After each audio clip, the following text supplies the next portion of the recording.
भूत दरबार। आपको यहाँ मिलेंगे सच्ची भूतिया कहानियां।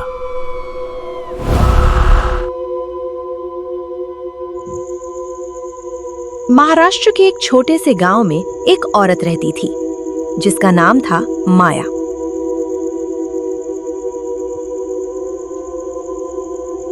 गांव के लोग उससे बहुत डरते थे क्योंकि लोग कहते थे माया काला जादू करती थी।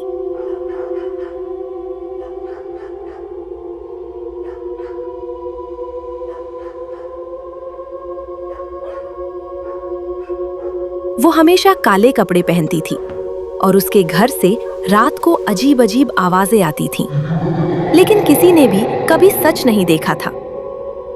एक दिन गांव में रोहन नाम का लड़का अपने परिवार के साथ रहने आया। रोहन को इन बातों पर विश्वास नहीं था। उसने सोचा ये सब बस लोगों की अफवाहें हैं। एक रात करीब 12 बजे रोहन अपने कमरे की खिड़की से बाहर देख रहा था। तभी उसने देखा माया अपने घर के पीछे वाले जंगल की तरफ जा रही थी। उसके हाथ में एक काला थैला था। रोहन को जिज्ञासा हुई।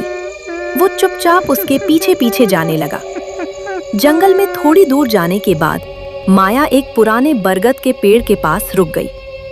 वहां जमीन पर पहले से ही एक अजीब सा गोल निशान बना हुआ था। माया ने उस काले थैले से कुछ चीजें निकाली, काले धागे, लाल पाउडर और एक छोटी सी गुड़िया। रोहन पेड़ के पीछे छिपकर ये सब देख रहा था।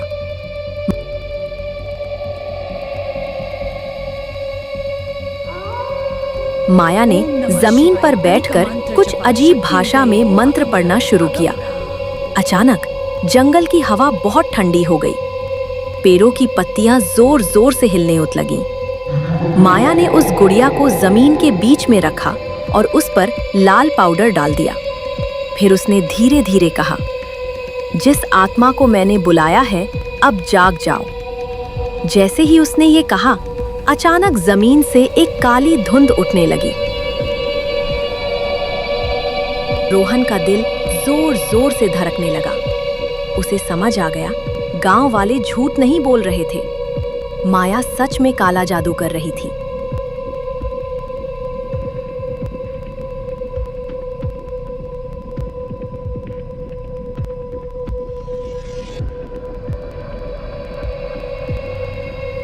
अचानक माया ने पीछे मुड़कर देखा, सीधे उस पेड़ की तरफ जहां रोहन छिपा हुआ था।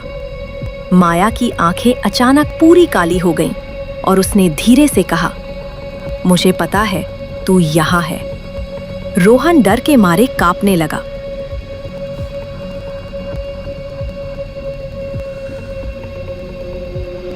धीरे धीरे पीछे हटने लगा, लेकिन तभी उसके पैर के नीचे एक सूखी टहनी टूट गई। टक!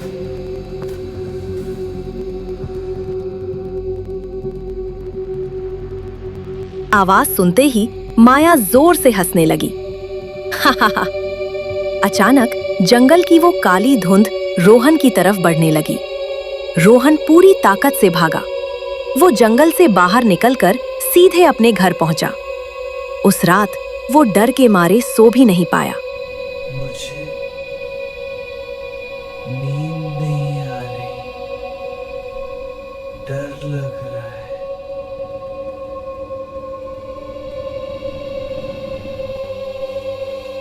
अगली सुबह गांव में एक खबर फैल गई। माया का घर पूरी तरह खाली था। माया कहीं गायब हो चुकी थी, लेकिन असली डरावनी बात तो अभी बाकी थी। उस रात के बाद रोहन को हर रात अपने कमरे की खिड़की के बाहर एक काली परछाई दिखाई देने लगी और हर रात उसे एक ही आवाज सुनाई देती थी, धीमी डरावनी आवाज, मैं वापस आ गई हूं।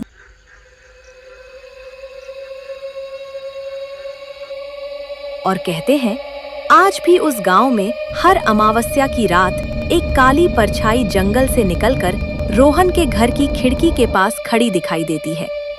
लोग कहते हैं माया का काला जादू आज भी खत्म नहीं हुआ और शायद उसने रोहन को अपना अगला शिकार चुन लिया है।